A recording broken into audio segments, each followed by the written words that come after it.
Okay, hi everyone. Welcome to Unpack Lunch. Really, really grateful that you're joining with us today.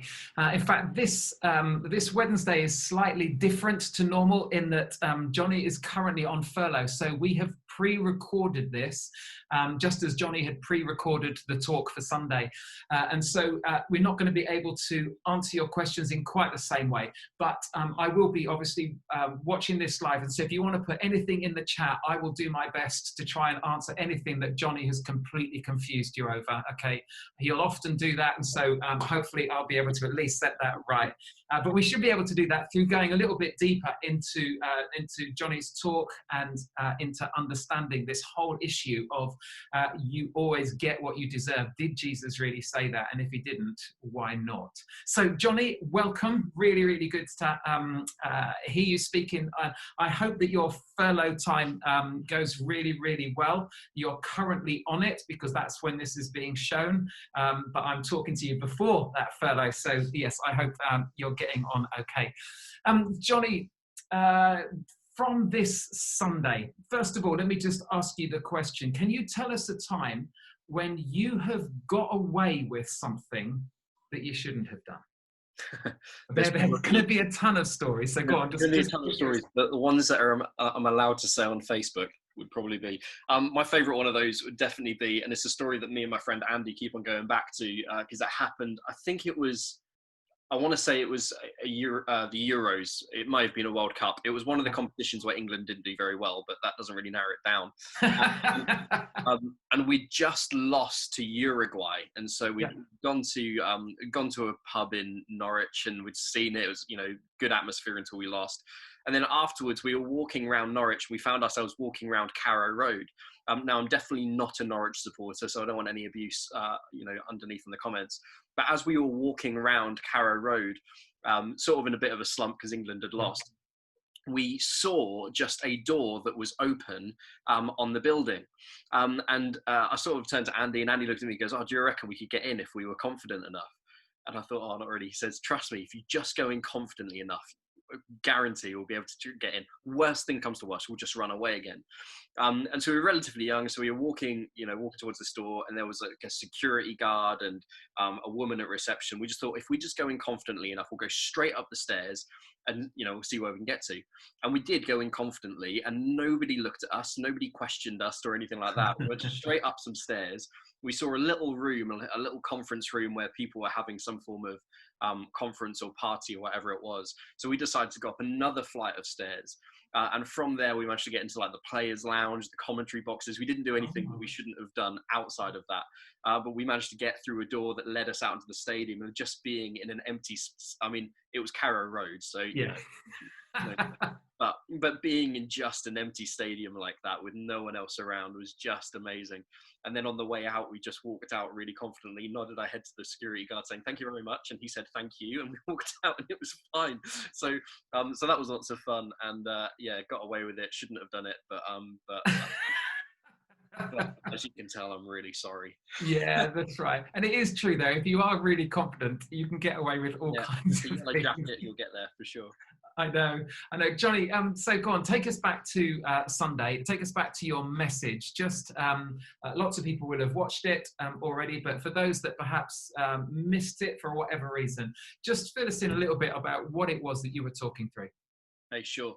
And so this idea of getting what we deserve is something that we probably buy into a lot more than we realize. We all love karma when it's about somebody else, and we love to think that whether it's a politician scandal, or whether it's just a footballer getting yellow carded because he dived, or whatever it was, somebody at work who misbehaved, we love to think that particularly people we don't like as much will get punished for what they did.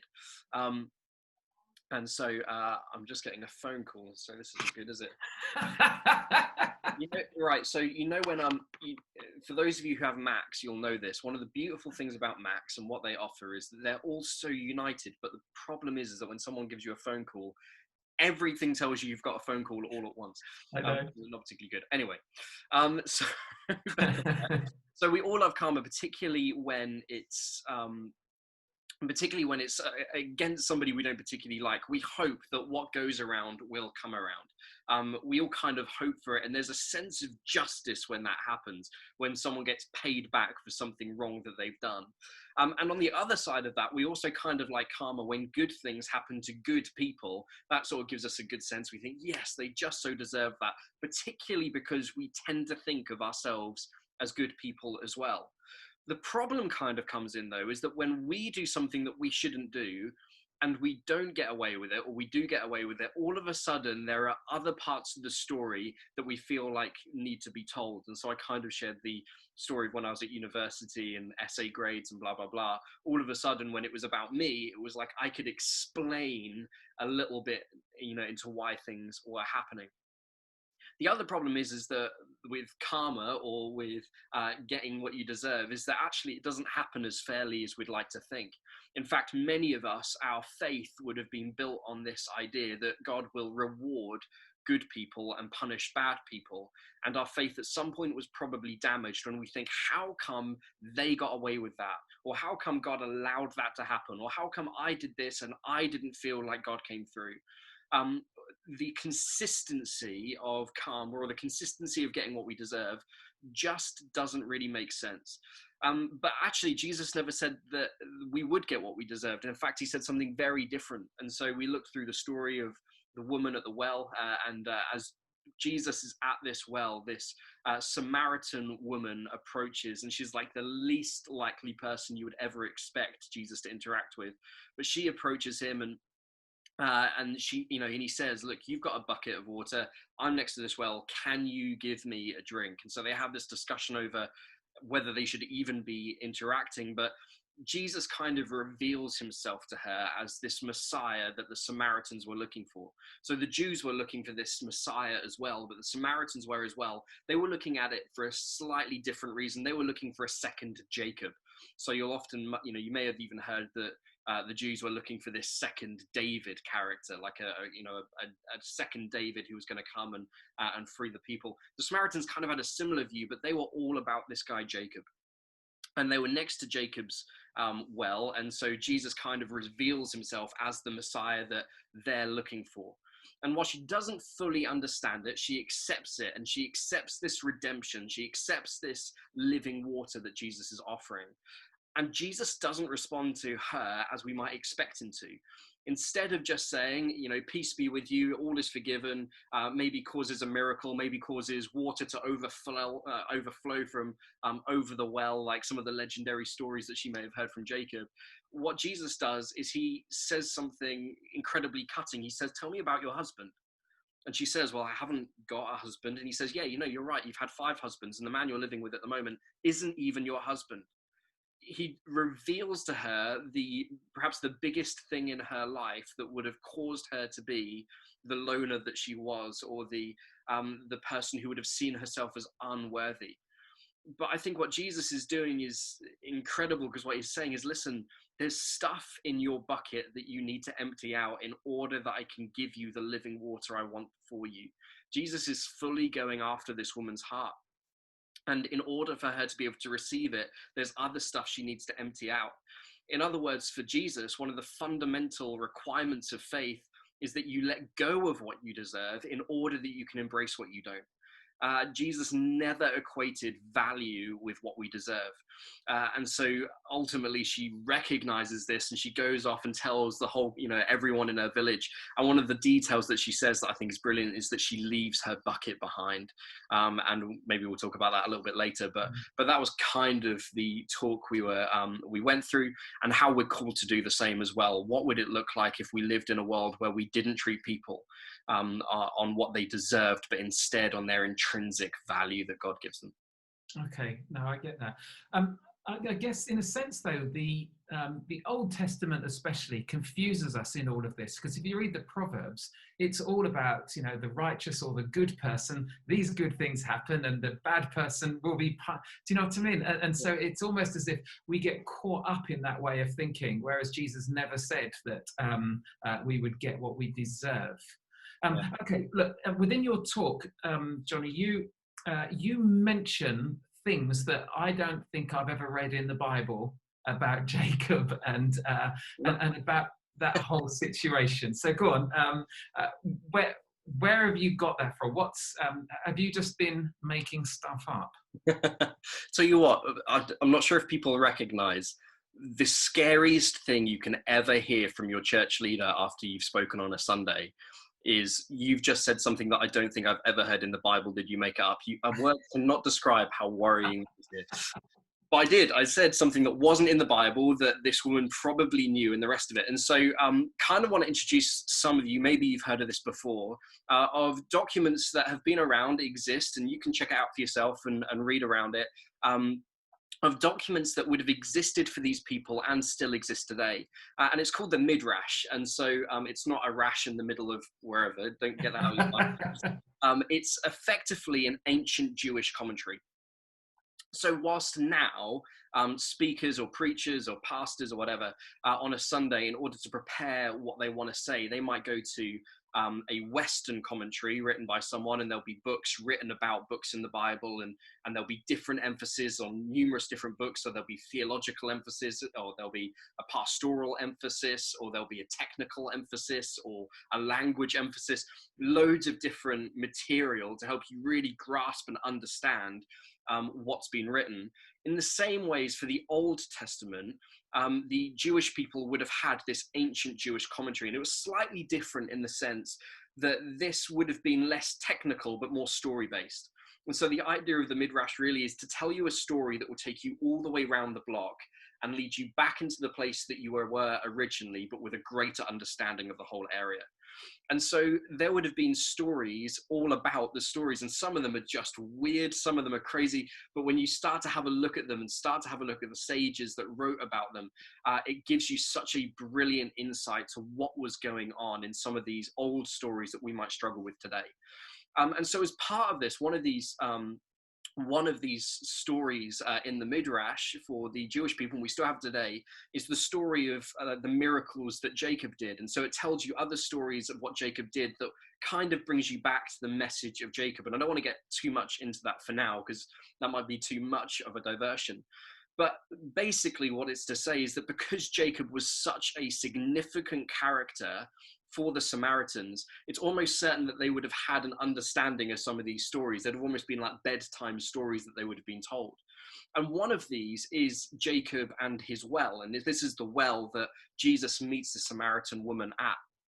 And so the one of these stories is that as Jacob goes up to this well, and actually this is found in the Bible, Jacob goes up to this well, and he's round he's hanging, there's these shepherdesses there. Shepherds in the Old Testament would have almost certainly all been young women.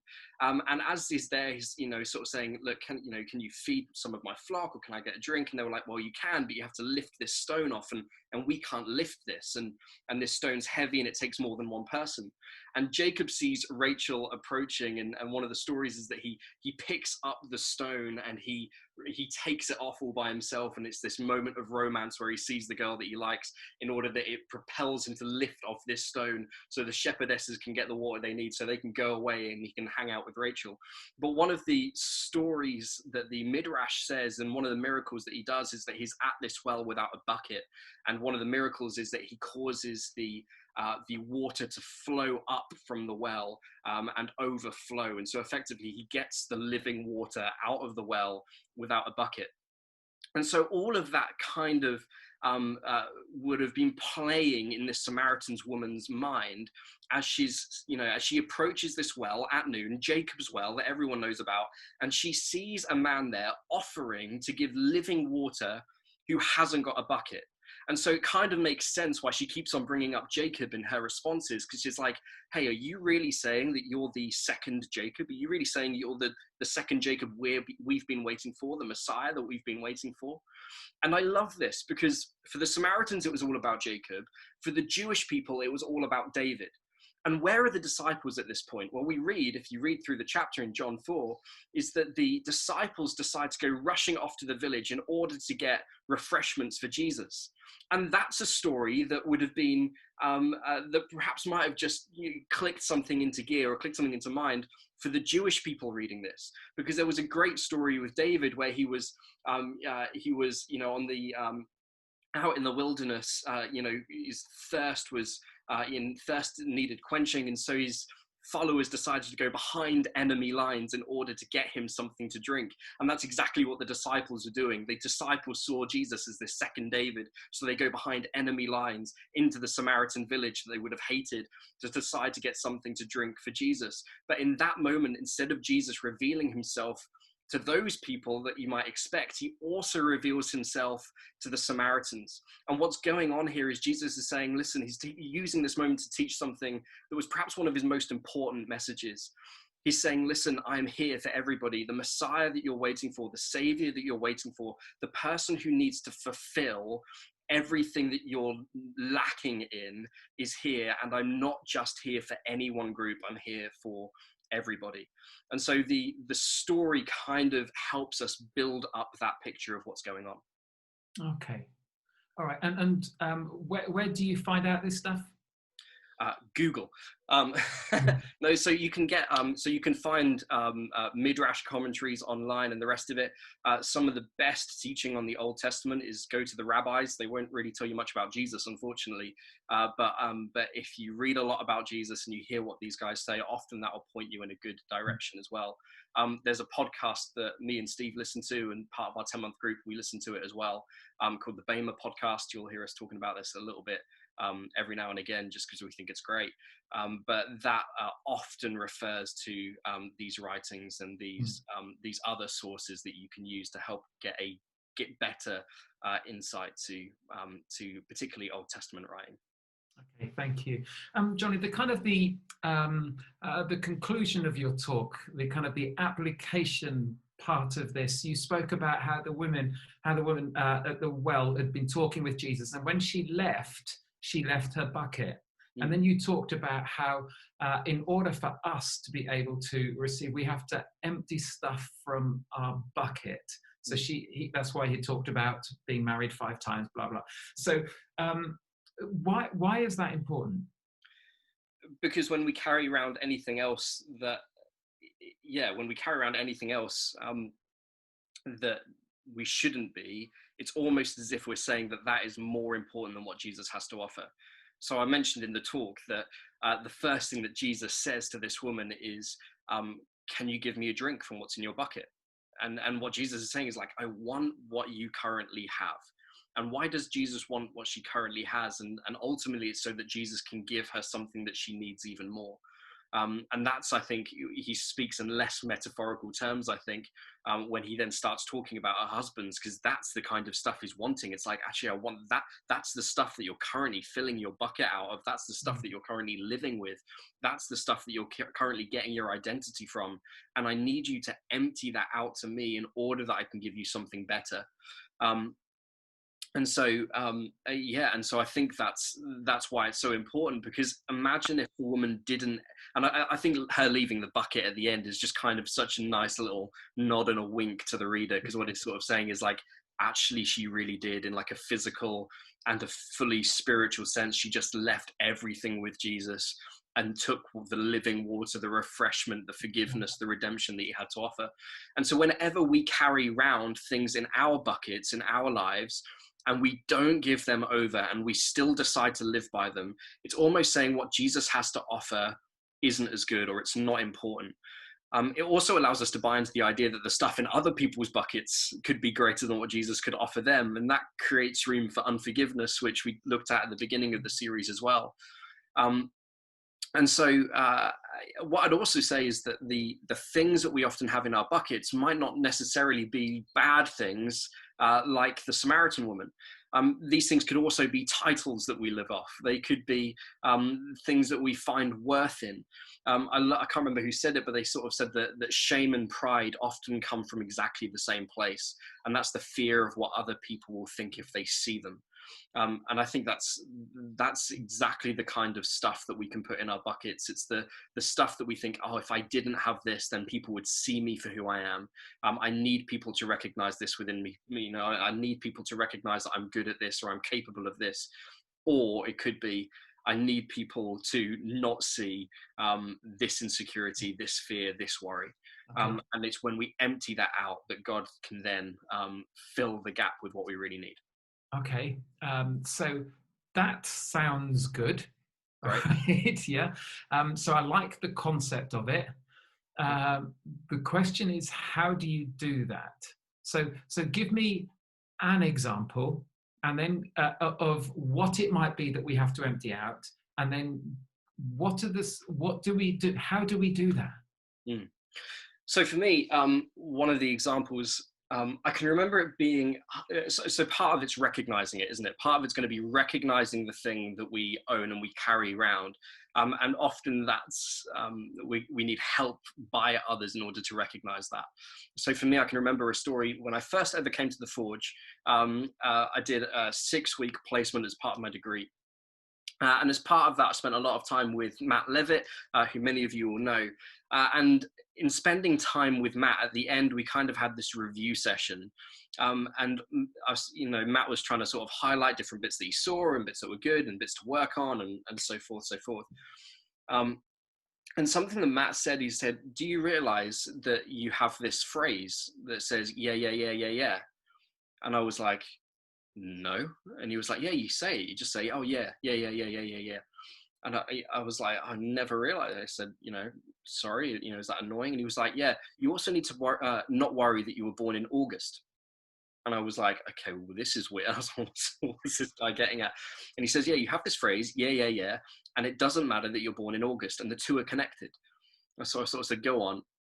And he says, when you say, yeah, yeah, yeah, it's normally right at the very end of somebody else speaking, giving you instruction. And it's almost you just saying, I've got it, I'm capable, I don't need your help, I can prove myself.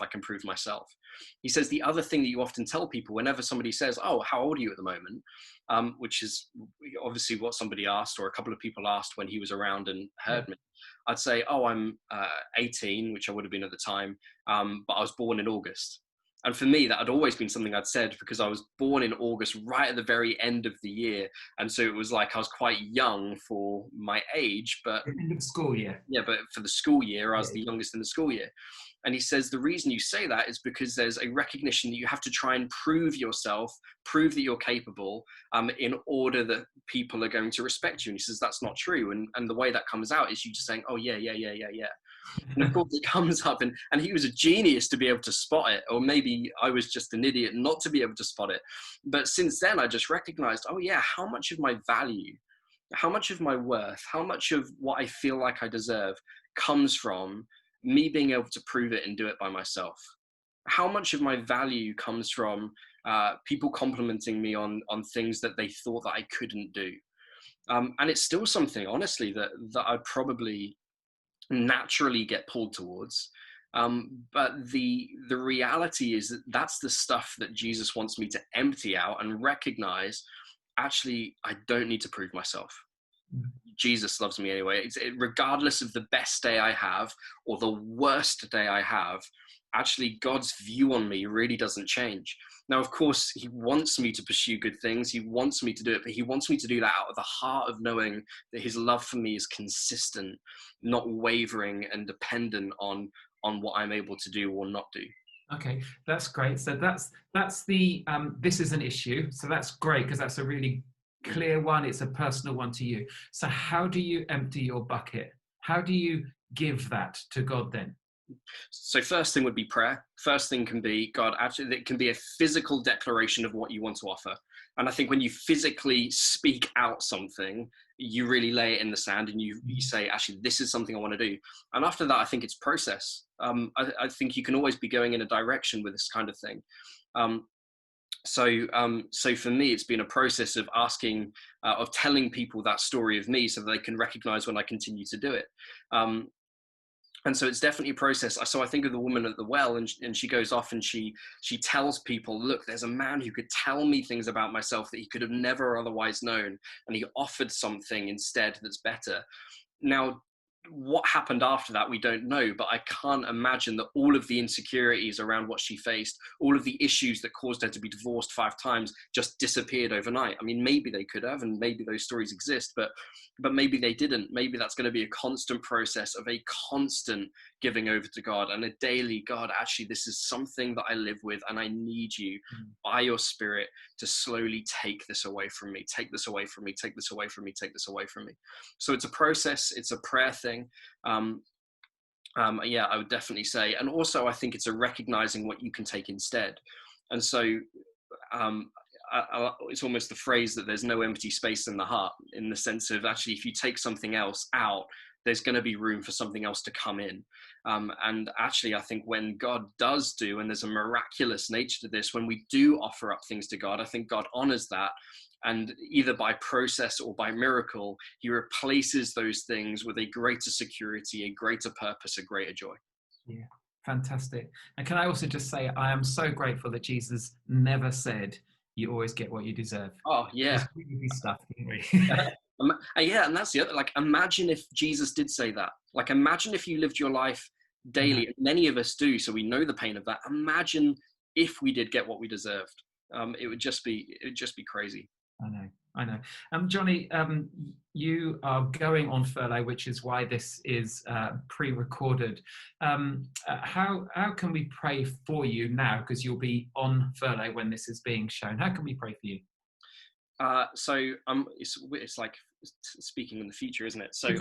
currently on furlough now, and if all is going well, and if I'm doing what I said I was going to do, I'll be cracking on with my dissertation. Currently, I'm doing my master's degree, and one of the things that I've just ironically, because of the story that I told in the talk, one of the things I've just been partly pushing off or pushing to the back of the pile has been the final bit of work, the dissertation. So it's 18 to 20,000 words, written the title, everything else. And You've written the title. Well done. That's very good. That's called Making a Start.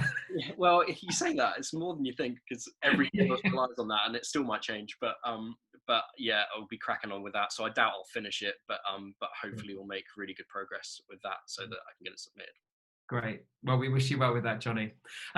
This talk has been the last of our series called "Of Things Jesus Never Said." Next week, we're going to be launching into a brand new series, which is called "Better Together," and I'm going to be speaking, or we're going to be looking at what it is to have a real intimacy with God. So please do join us next week at 1:00. Is 1:00, isn't it? Yes, 1:00 on Wednesday. And yeah, really look forward to that. Join us on Sunday too, and keep in touch with us midweek. If you have questions, please do just put them in the chat, and we will look to try and answer those in some way that we can. Thanks ever so much for joining us. Take care. Have a good rest of today. Thanks, Jonny. See you, Steve.